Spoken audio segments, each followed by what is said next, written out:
இவ்வளவு சீக்கிரம் பெரலிட்டிக் ஸ்ட்ரோக் வந்து ரெக்கவர் ஆனவங்க ரொம்ப ரேர் அப்படின்னு சொன்னாங்க. அதுக்கு வந்து டாக்டர் தமிழிசை சவுந்தரராஜன் அவர்கள் என் கூடவே இருந்தது ஒரு காரணம். என்ன வந்து நாம் எதுவுமே இயல்பாகவே செய்யணும் அப்படின்னு நினச்சா நம்மளை படுக்க போடுறதும் இயல்பா ஒரு நடந்த நிகழ்ச்சி மாதிரி இன்றைய தினம் 6 மாதத்துக்குள்ள உங்களுக்கு நடுவில் பேசக்கூடிய அளவிற்கு ஆண்டவன் எனக்கு உதவி இருக்கான். அதை வந்து நம்ம மறுக்கவே முடியாது. இந்த படத்தை பொறுத்தவரை டாக்டர் ராஜசேகர் அவர்கள் ஒரு விஷயத்தை சொல்ல விட்டுட்டாருங்க. மேக்கப்பே கிடையாது. இந்த இந்த படம் எடுத்ததில் மேக்கப்பே கிடையாது. சாதாரண காஸ்டியூமில் வந்தேன். படம் அவங்க சொன்னதை செஞ்சு கொடுத்துட்டு நாம் வீட்டுக்கு வந்துட்டோம். அந்த அளவிற்கு இந்த படம் பெரிய அளவில் மக்கள்கிட்ட வரவேற்பை பெறுங்கிற நம்பிக்கை எனக்கு இருக்கிறதுக்கு ஒரே காரணம், நாம் இயல்பாக சூழ்நிலைக்கு ஏற்ற மாதிரியாக இந்த படத்தை டாக்டர் ராஜசேகர் அவர்கள், அவருடைய டீம், தம்பி குரு, இவங்க எல்லாருமா சேர்ந்து எடுத்திருக்காங்க. நீங்கள் பார்த்தீங்கன்னு சொன்னால் ஒரு லாப நோக்கில் நீங்கள் லாபங்கிறது எப்போவுமே தி கேபிட்டல் தாஸ் கேபிட்டல் அதை படித்தீங்கன்னா தெரியும். சர்ப்ளஸ் வேல்யூ தியரி அப்படின்னு. அந்த சர்ப்ளஸ் வேல்யூ இல்லைன்னு சொன்னால் அடுத்த இன்வெஸ்ட்மெண்ட்டுக்கு எங்கேருந்து பணம் வரும்? அதனால் கம்யூனிஸ்டுகளோட தியரியே கம்யூனிஸ்டுகள் தான் உடைச்சாங்க. அது வந்து இட்ஸ் இம்ப்ராக்டிகபிள் அப்படின்னு சொல்லி அந்த சர்ப்ளஸ் வேல்யூ அது வர முடியாது அப்படின்னு கம்யூனிஸ்ட் நிரூபிக்குது.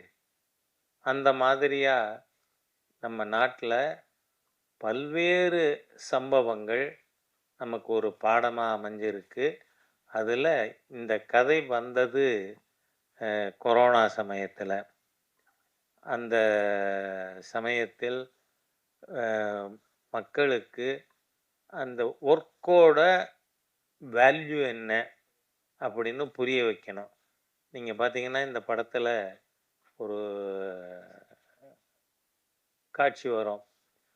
இதில் பணியாட்களுக்கு 50,000 ரூபா, நர்ஸுகளுக்கு 40,000, டாக்டர் அம்மா கோச்சக்கூடாது, டாக்டர்களுக்கு 20,000 போனஸ் கொடுங்க அப்படின்னு. இதில் காரணம் என்ன? 24 மணி நேரமும் உழைச்ச ஒரு கம்யூனிட்டி உண்டுன்னு சொன்னால் அது அந்த சுத்திகரிப்பாளர்கள்.